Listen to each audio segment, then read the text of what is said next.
तर दुसरीकडे आपण पाहताय देवेंद्र फडणवीस यांची स्वागत रॅली 1 डिसेंबर 2019ला विधिमंडळामध्ये देवेंद्र फडणवीसांनी वक्तव्य केलेलं होतं की मी पुन्हा येईन आणि 5 वर्षांनी पुन्हा एकदा ते मुख्यमंत्री झाले।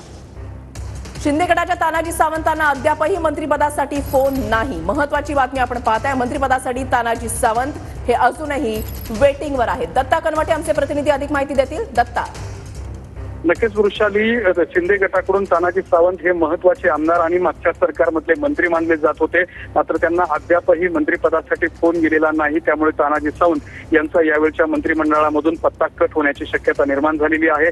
तानाजी सावंत यांची पाठीमागच्या मंत्रिमंडळ कालावधीतली जी कारकीर्द आहे ती चांगलीच वादग्रस्त ठरली होती। त्यांची अनेक वक्तव्ये जी आहे ती पक्षाला घरचं आहे सुद्धा ठरली होती। त्यामुळे तानाजी सावंत यांना यावेळेला मंत्रिपद मिळणार नाही अशी यापूर्वी चर्चा सुरू झाली होती, मात्र त्यांना अद्यापही मंत्रिपदासाठी फोन आला नसल्यामुळे तानाजी सावंत यांचा सुद्धा जवळजवळ मंत्रिमंडळातून पत्ता कट झाल्याचं स्पष्ट होत आहे। प्रशांत, नक्कीच दत्ता, आपण पाहतोय या ठिकाणी यंदा महायुतीच्या या मंत्रिमंडळामध्ये नवीन चेहऱ्यांना संधी दिली जाते। नक्कीच खरं तर जे जुने चेहरे होते त्यांचा पत्ता कट झाल्याचं पाहायला मिळते, ज्यामध्ये अब्दुल सत्तार, दीपक केसरकर आहेत किंवा तानाजी सावंत सुद्धा आहेत। यांना मंत्रिपद मिळाले नाहीत, मात्र नवीन चेहरे जे आहेत त्यांना यावेळेला मंत्रिपद मिळताना पाहायला मिळत आहेत, ज्यामध्ये छत्रपती संभाजीनगरच्या संजय शिरसाट यांचं नाव आहे, योगेश कदम यांचं सुद्धा नाव समोर आल्याचं आपल्याला पाहायला मिळतंय, भरत गोगावले यांचं नाव समोर आल्याचं पाहायला मिळतंय।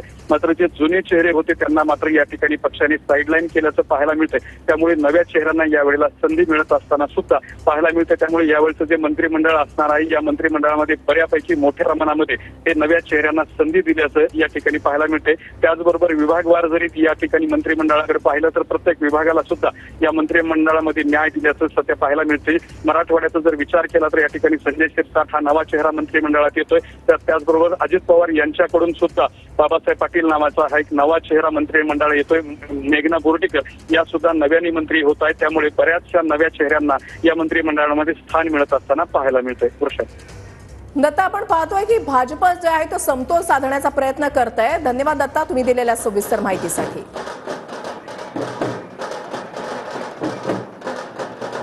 तर सत्तार, केसरकर आणि तानाजी सावंत हे अजूनही मंत्रिपदासाठी वेटिंगवर आहेत। शिंदे गटाचे हे 3 बडे नेते आहेत जे अजूनही वेटिंगवर आहेत, जे मागच्या मंत्रिमंडळामध्ये मंत्री होते, मात्र त्यांना अद्यापही फोन गेलेला नाहीयेत। ते अद्यापही मंत्रिपदासाठी वेटिंगवरच असलेले पाहायला मिळत आहेत। नवीन चेहऱ्यांना या ठिकाणी महायुतीच्या सरकारमध्ये संधी दिली जात असल्याचं पाहायला